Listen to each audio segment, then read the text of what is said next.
Hi everyone. तो आज हम लोग देखेंगे क्लास 10th इंग्लिश कम्युनिकेटिव का PT2 का सैम्पल पेपर।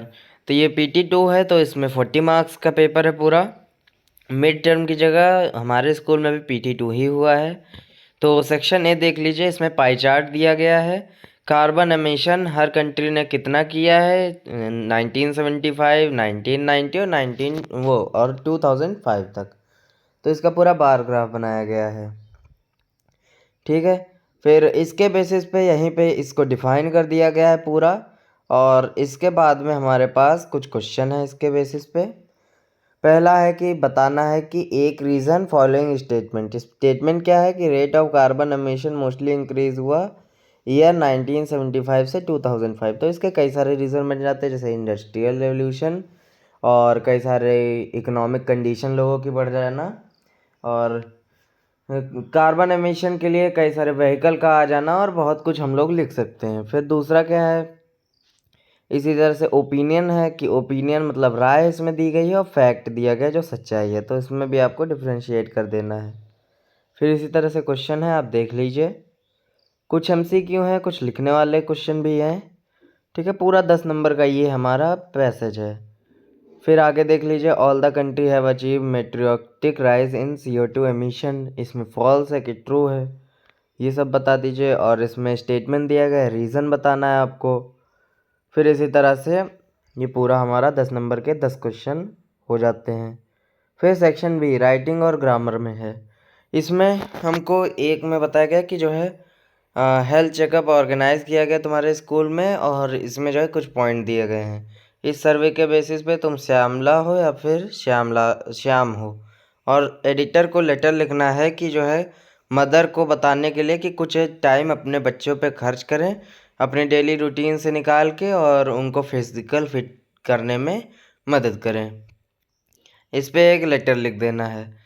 फिर कार्तिक एक ईमेल लिखता है प्रिंसिपल को, SK गवर्नमेंट स्कूल है लखनऊ, और about non completion of syllabus in science and maths. आपका साइंस और मैथ में सिलेबस नहीं कंप्लीट हुआ है, इस पे वो लेटर लिखना है, ईमेल लिखना है। ठीक है, फिर इसमें दिया you are Neha Nitin, you happen to see following report in newspaper. इसमें ये रिपोर्ट दी गई है। तो exercise key to good health, most people think that they have got fashionable jeans and do a workout in order to remain fit and healthy. Many follow strict diet so they can keep a check on their weight, but what they don't realize is that walking and yoga are easiest, cheapest and best way to remain fit and healthy. इस information को use करते हुए आपको एक article लिखना है school magazine पर।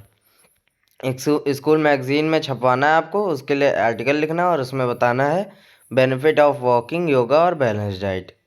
ठीक है, और डू और डोंट भी बता देना है।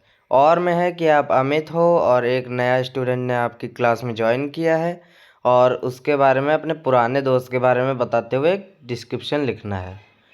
ठीक, फिर क्वेश्चन 4 में आपको एरर डिटेक्शन करना है, जो गलत है उसको सही कर देना, और सही मतलब जो गलत है उसको सही कर देना है, और गलती भी इसमें लिख देनी है कि करेक्ट क्या है और इनकरेक्ट क्या है।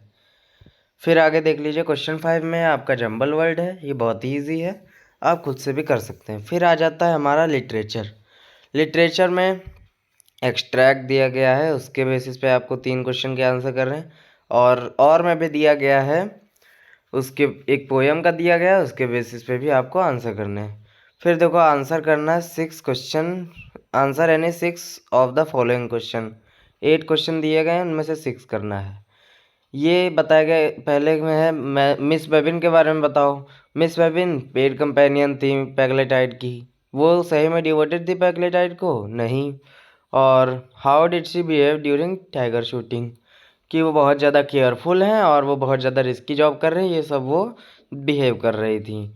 फिर बी है, how do you know Ali was familiar figure at the post office.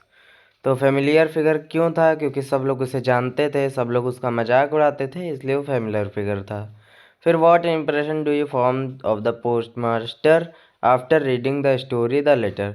तो पोस्ट मास्टर के बारे में आप क्या बता सकते हो? पोस्ट मास्टर जो है बहुत ही ज़्यादा एग्रेसिव था, कई बार वो जोक भी क्रैक कर देता था, और वो अली की ज़्यादा रिस्पेक्ट नहीं करता था।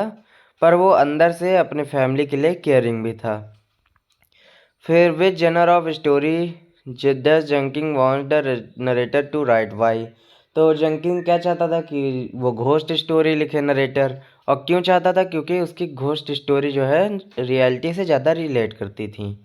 फिर पूछा गया how does ghost undermine narrator's faith in his ability to write ghost stories. फिर बताया गया कि घोस्ट अंडरमाइन कैसे करता है नरेटर की faith in his ability to write ghost story, ये बता दीजिएगा। फिर बताया गया आयरनी बताना है और ओzymandias की।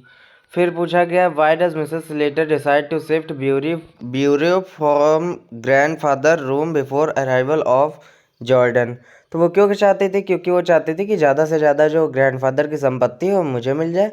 और वो चाहती थी कि वो ब्यूरो उसकी बहन को ना पता चले कि उसने जो है चुरा लिया है।